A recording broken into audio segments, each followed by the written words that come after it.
In 1947, India won its freedom. In 1948, the United Nations adopted the Universal Declaration of Human Rights, also known as the greatest living document. India was not just a signatory of Universal Declaration of Human Rights, but made remarkable contributions during its drafting process prior to its formal adoption by United Nations. India argued passionately and became a voice of reason and justice during the various stages of drafting process. Of the several contributions made, two contributions stand out for both their wisdom and intellect. What were those contributions?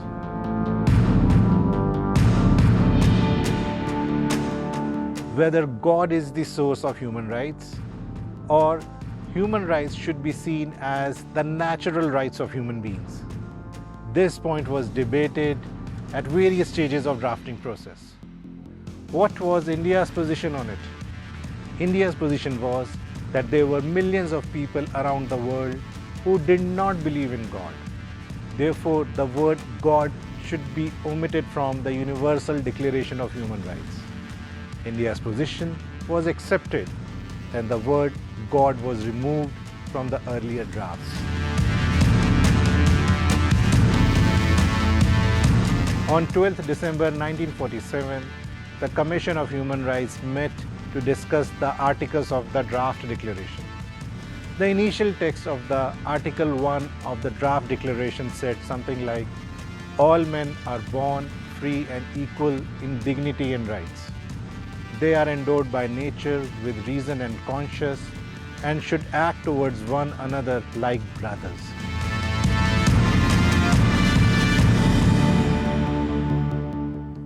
India's objection was on the words like all men. India argued that these words could be interpreted as exclusion of women, and the words were out of date.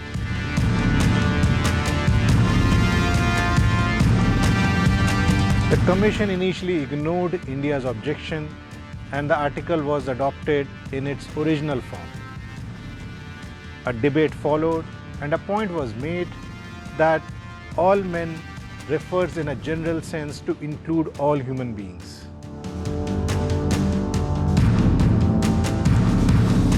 United Kingdom proposed that at the beginning of the declaration, the word men, as used herein, refers to all human beings. A vote followed, and UK's proposal was accepted. But India's insistence of recognition of women's rights in Article 1 became a discussion point within United Nations Subcommittee for Status of Women.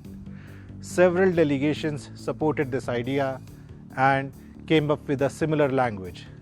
Ultimately, India's position was accepted and the word in Article 1 was changed from men to human. On International Women's Day, let us take a moment to reflect India's admirable efforts in securing women's rights in United Nations. Let us not forget that in 1947, India was a newly independent country, still coming to terms with the brutality of partition. Yet, India at that time was far ahead than the rest of the world in United Nations on the subject of human rights. Can we say the same for today's India? It is for you to think. Thank you.